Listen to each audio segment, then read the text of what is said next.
Ito, mga bossing, maganda rin tong balita na to. Pakinggan natin si Claire Castro patungkol sa budget. Budget.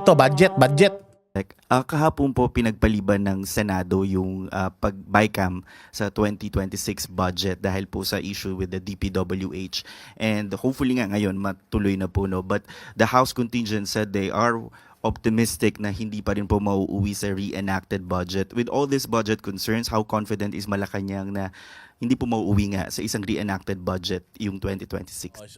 Speaking of reenacted budget, paliwanag natin yung memya. Ayaw ng Malacanang ng reenacted budget. Ano ba yung reenacted budget? Yung reenacted budget, ibig sabihin yung budget ng 2025 spendings ng gobyerno. Not specifically projects, spendings ng gobyerno, yun lang yung ating gagawin ngayon. Halimbawa, yung opisina mo noong nakaraang taon may budget ka ganito, tapos nagawa mo yung mandato mo, meron kang mga proyekto na ginawa, tapos yung proyekto na ginawa mo noong 2025, nandoon pa din sa 2026, mayroon ka lang dinagdag na plus 5 na bagong proyekto. Pa sa reenacted budget, hindi mo na magagawa yung plus 5 na new projects mo. Yung mga old projects mo noong 2025, hanggang dun lang muna tayo. Yung mga bagong projects nyo ngayon, medyo wag muna tayo dyan. Kasi nga, may problema tayo sa pondo ngayon, sa budget. Why? Problema natin, putang ina, sinabi na nga na ayusin yung paglalatag ng pera sa bawat ahensya, pero putang ina, may mga ahensya, kawatan pa rin. May mga congressman, magnanakaw pa rin. May mga, yung DPWH, tarantado pa din. Yung mga congressman, si Swansing, si Boji D, mayroon pa rin napakalaking insertion. Unang-una sa lahat, bakit ka kasi maglalagay ng insertion? Kung ikaw, ginawa mo yung assignment mo, alam mo pangangailangan ng bayang Pilipinas, alam mo kung saan dapat maglalagay ng pera. Pero pag hindi mo alam ang problema ng Pilipinas, gagawa ka ng NEP, National Expenditure Program, gagawa ka ng budget according lang doon sa basic na pangangailangan. Kasi yun lang talaga yung alam mong dapat pagtuunan. Ngayon, kapag ka biglang, sir, kailangan pala natin sa ganito. Okay, insert mo na lang. Sir, kailangan pala natin ng ganito. Okay, insert mo na lang. Ganun yun eh. Yun ang masaklap sa insertion. Hindi mo pinlano ng maigi yung budget mo. Kasi kung planado mo yung budget mo at kung ikaw, presidente ka, alam mo problema ng Pilipinas, alam mo yung ipaprioritize, di ba? May SONA ka, meron kang mga priority bills na gustong ipatupad. Doon mo ilalagay yung pera ng Pilipinas sa priority mo according doon sa sa gusto mong problemang isolve sa Pilipinas. Pero kung ang presidente natin si Bongbong tatanga-tanga, hindi niya alam kung ano unang-una sa lahat ang priority ng gobyerno niya, anong problema yung gusto ng gobyerno niyang solusyonan, yun yung popondohan niya. Hindi, gumawa lang sila ng NEP, tapos puro insertions na. Insertions.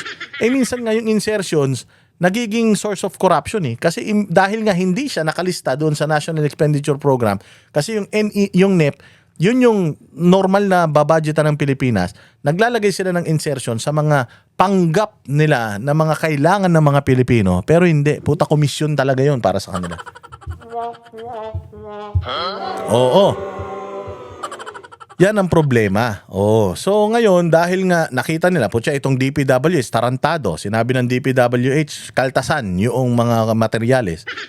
Tapos ngayon, pinadadagdag nila yung kinakaltas nila. Putang ina yan. Puro optics kasi, puro papogi eh. Kesyo, kailangan daw ilagay yon kasi daw, may mga project na maapektuhan. Parang gago ka pala eh. Ikaw nagsabi na sabi ng boss mo, kaltasan eh. Putang ina nyo eh. Kinaltas na natin eh. Tapos ngayon gusto nyo ipabalik. Papogi kayo ng papogi eh. Kakaltas yung mga mga overpriced na mga presyo. Ganito na lang. Yung bakal dati 5 piso, 2 na lang. Yung semento dating 8, 7 na lang. Kayo yung gumawa ng mga ganun-ganun para maging pogi kayo eh. Tapos ngayong usapin ng budget, puta, gusto nyo ipabalik. Tangin na diniloloko nyo tao. Buti na lang naka-livestream talaga yung BICAM eh. O at least nakikita natin ngayon. Yung mga senador ngayon dahil nga itong maganda sa pagla-livestream ng BICAM. Yung mga congressman, wala silang pakialam. Kasi bakit? Ang liit lang ng distrito nila eh. Halimbawa ako, 3rd District ng Quezon City, ilang barangay lang yan.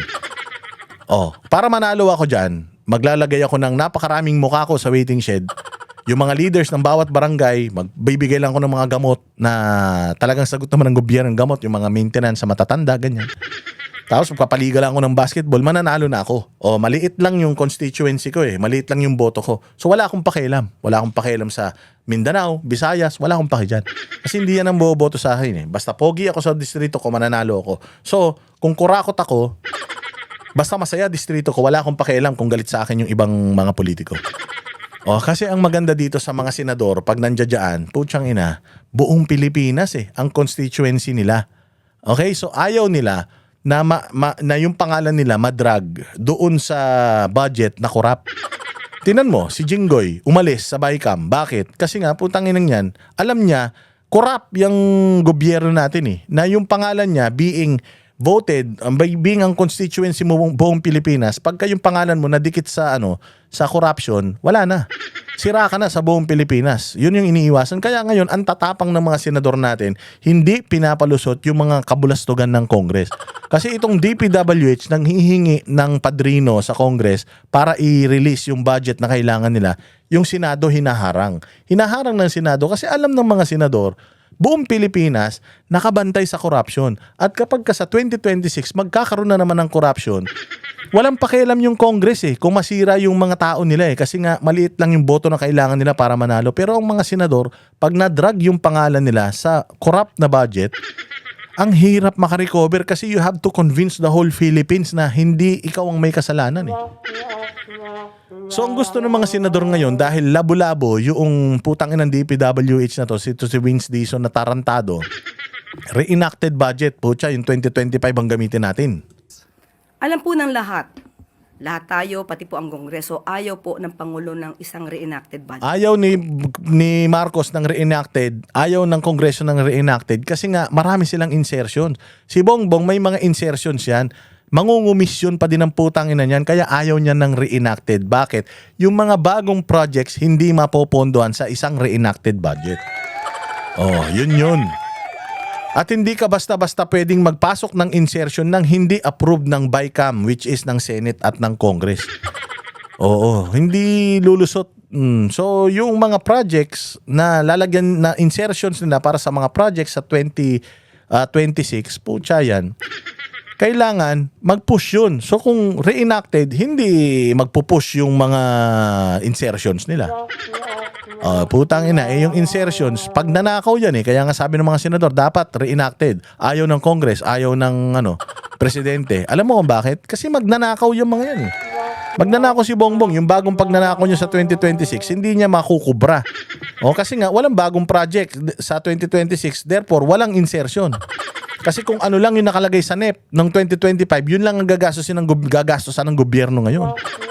Ayaw nila niyan. At least naiintindihan natin pare-pareho ano yung meaning ng reenacted. Bakit ayaw nila ng reenacted? Bakit gusto nila mag-push through itong puta corrupt na 2026 budget? Ayaw ng mga senador. Kasi nga corrupt yung 2026 budget. Gustong i-push nino, Congress at saka ng presidente. Kasi nga magnanakaw. So, sa panahong natitira, alam natin na lahat ng kakayanan ay dapat na gawin para hindi mauwi ang isang budget na ilang reenacted budget. Ayaw po ng Pangulo niyan. Kahit po ang Department of Finance ay ayaw nila niya. Siyempre, may pagnanakaw silang ilalagay para sa 2026 Again si Pangulong Duterte, meron siyang isang budget na finito. Reenacted tayo. Reenacted. Bakit? Ang lakas ng loob ni Pangulong Duterte ng reenacted budget. Kasi nga, putang ina, wala siyang insertion. Hindi siya naglalagay ng mga insertions. Zero insertion ang ang administrasyon ni Duterte. At least siya bilang presidente, wala siyang insertion on his own. So okay lang sa kanya yung reenacted budget. Tingnan mo si Bongbong, ayaw ng reenacted. Bakit? Kasi may mga insertions siya. Sa sobrang tamad niya, hindi niya kayang ilagay yung mga insertions niya dun sa NEP. Kasi nga, yung NEP, specific yun. Specific na siya ang naglagay doon. Hindi nakikita yun ng tao. yung katulad ng insertion. Pangamba kung magkakaroon ng reenacted budget dahil marami pong madidelay na proyekto kapag ka nagkataon. Yon, yung proyekto na yon, mga bossing, yun yung mga insertions. Oh, anong sabi? Oh, ni Loren Legarda, galit na galit. Bakit wala sa NEP? Yun na yung tanong namin. Bakit nga wala sa NEP? Mag-isip-isip sila, matuto sila gumawa ng budget nila. Bakit tayo mag-iisip ngayon, ba't wala sa NEP? Thank you for the lecture, Senator Loren. Oh, galit na galit si Loren. Bakit wala sa NEP? Oh, bakit ka mag-i-insert? Kung importante pala yan at in-insert mo, bakit hindi mo ilagay sa NEP? Kung programa mo yan, bongbong, ilagay mo sa NEP. Putangin na ninyo. Gagawa kayo ng NEP. Wala yung mga insertions na yan dun sa NEP. Tapos pagdating ng BICAM, biglang may mga insertions. Kung importante yan na kailangan pondohan yan, ilagay natin sa NEP para alam natin kung sino ang may kasalanan. Kung ghost project yung yung mga proyekto na yan. Oh. Huling-huli sila dito ni Loren Putangin na ninyo Wala gusto nyo pirmahan namin itong budget na to, puro insertion. Diyan nga tayo nagkaroon ng problema noong 2025, puro insertion. Ang tamad nyong maglagay ng mga programa sa NEP. Gusto nyo lahat insertion, lahat puro backdoor meeting. Oh, umaaray na ngayon yung mga senador. Alam niyo kung bakit? Dahil sa atin, dahil huli na natin yung scam nila, huli na natin yung pagnanakaw nila. Dahil mapanuri na tayo, alam na natin yung mga terms na ginagamit nila sa paggawa ng budget. Ngayon, umaaray na sila. Dati pirma lang ng pirma ang mga yan, pero ngayon hindi na. Ngayon, mas ini-scrutinize na nila. Bakit? Because binuksan na natin yung isipan natin sa lahat ng mga corruption sa Pilipinas. Pasalamat talaga kayo sa mga vlogger. Kasi hindi naman ito ipinapaliwanag ng media Vlogger ang nagpapaliwanag nito sa termino, sa salita na maiintindihan ninyo and makikita ninyo. Nagagalit na yung mga senador. Not lecturing. I No, was, we thank you really. You're really saying the right thing. no, But it's true. anyway, Because I was there for 5 years and sometimes, hanggang last minute, they submit in the BICAM. Why should they submit in the BICAM? Pag-isipan nila ang kanilang NEP, National Expenditure Program, the President's Budget. That's why ayaw na ayaw namin ma-insertion sa BICAM. Kasi dapat kung mahalaga yan, nasa NEP na yan. And then they come to a senator during the plenary, isingit nyo to. Ayaw namin. Okay, we amend, but there's only limited fiscal space. And then now, a veteran congressman asks the first-term chair of the Finance Committee, why is it not there? I'm sorry, I have to answer for him. Of course, he can very much answer that. But if it's not in the NEP, what do we do? Right? I also agree with Senator Legarda and the chair. So therefore, I think Secretary Banoy Lopez is listening to us now. The suggestion of our Yan yun. Di ba? Nagagalit na sila kasi nga alam na ng mga Pilipino.